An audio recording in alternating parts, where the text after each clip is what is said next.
Hi, Diva of Darkness. My name is Progressionist. And I was watching your video, and it had some very good points in it. I was very, very impressed.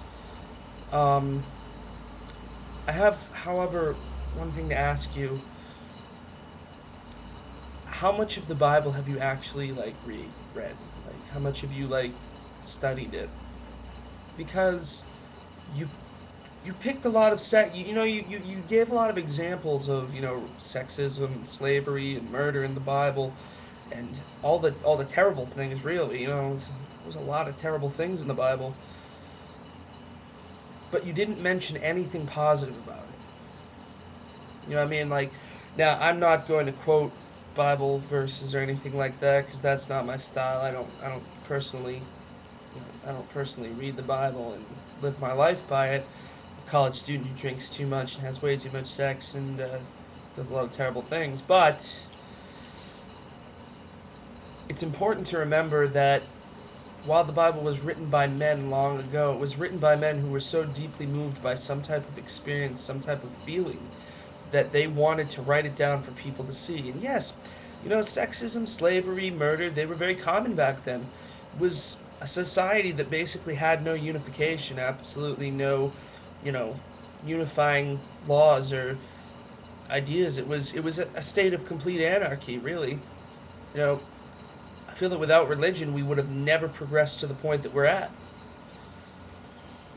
It's kind of it's hard to admit, but a lot of the progression in the world has been the fault of the Catholic Church.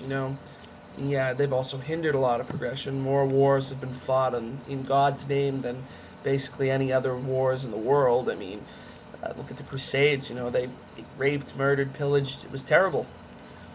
But there were more messages in that book than just slavery and murder and sexism and oppression.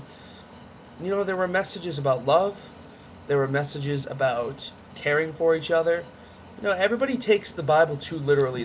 They look at it as if it was some kind of written law by God, and it's not. It was written by men. They need to really read into it. And think about the underlying meaning, the underlying tone, the underlying the subtext, not just what it means on the surface. I mean, I'll give you an example. When you listen to, Beethoven's Ninth, okay, somebody who's just listening to it and hasn't really put much thought into it will just hear notes. They'll just hear. I'm a music student, by the way. They'll just hear notes. They'll just hear the way something sounds. But once you listen to it with your headphones on and all the distractions out of the way, and you really read into it, you can hear the frustrations of a man who is going deaf, of a man who has learned much in his lifetime, who believed in things like love and they just utterly ruined him. You know, Somebody who's had a really shitty life and they it comes crashing down around their ears. That's when you get into the emotion of the piece. Try the same thing when you read a text from the Bible, and don't nitpick a piece that's about sexism or racism. That stuff happened back then. It's a long time ago. It was an archaic society. So I'm not saying I'm like a creationist or I was raised Catholic, but I formed my own belief system. I'm actually more of a deist, but